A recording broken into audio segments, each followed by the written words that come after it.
кофата, пълна догоре с мед, честичко бъркам. Тъй, за късмет. Всичко си има. Тя е един малък, добре зареден магазин. Често намирам по някоя блузка. Сутрин обаче безплатна закуска. Вестникът също оттам си набавям.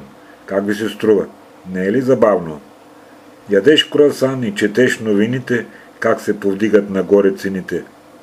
Мен, господа, пък какво ли ми пука? Аз пазарувам и тук, от буклука. Има бутилки с 2 пръста коняк, 3 да намеря и съм кукуряк.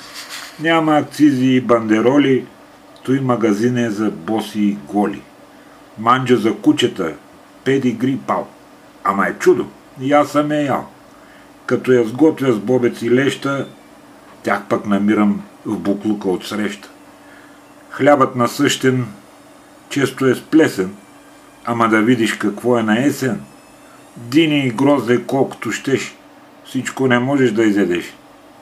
Пенсия имам, но тя ме не храни. Нея събирам прилежно в буркани.